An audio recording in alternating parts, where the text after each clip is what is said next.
మన టాలీవుడ్ స్టార్ హీరోల్లో ఒకరైనటువంటి సూపర్ స్టార్ మహేష్ బాబు గారి హీరోగా ఇటీవల ఈ ఏడాది బిగినింగ్లో వచ్చిన మూవీ గుంటూరు కారం. మొదటి నుంచి అందరిలో మంచి అంచనాలు ఏర్పరిచిన ఈ మూవీ బాక్సాఫీస్ వద్ద మంచి విజయం అయితే అందుకుంది. త్రివిక్రమ్ తెరకెక్కించిన ఈ మూవీ అనంతరం అతి త్వరలో దిగ్గజ దర్శకుడు ఎస్ఎస్ రాజమౌళి దర్శకత్వంలో రూపొందనున్న ప్రతిష్టాత్మక ఎస్ఎస్ఎంబి 29 మూవీ షూటింగ్లో అయితే పాల్గొనున్నారు మహేష్. ఇప్పటికే ఈ మూవీ యొక్క ప్రీ ప్రొడక్షన్ వర్క్ వేగంగా జరుగుతూ ఉండటంతో పాటు దీనిని వచ్చే ఏడాది జనవరి చివరిలో గ్రాండ్ లెవెల్లో ప్రారంభించేందుకు టీం అయితే అన్ని హంగులు సిద్ధం చేస్తుంది.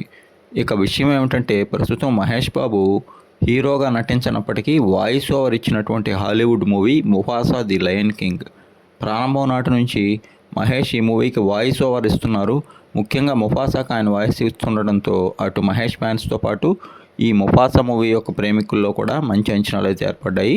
తాజాగా డిసెంబర్ 20న గ్రాండ్ లెవెల్లో అటు హాలీవుడ్ మొదలుకొని ఇటు టాలీవుడ్ వరకు అత్యధిక థియేటర్స్లో రిలీజ్ అయిన ఈ మూవీ ముఖ్యంగా తెలుగులో విశేషమైనటువంటి క్రేజ్ అందుకుంటోంది. మహేష్ బాబు గారి అభిమానులు మాత్రమే కాదు, నార్మల్ ఆడియన్స్ పిల్లలు కూడా ఈ సినిమాకి బ్రహ్మరథం పడుతున్నారు. ముఖ్యంగా ముఫాసాకి సూపర్ స్టార్ అందించినటువంటి వాయిస్కి అందరి నుంచి విపరీతమైనటువంటి అప్లాజ్ అయితే వస్తుంది. ఆ విధంగా సూపర్ స్టార్ మహేష్ బాబు గారి స్టార్డమ్ ఈ సినిమాకి పెద్ద ప్లస్ పాయింట్ అయింది.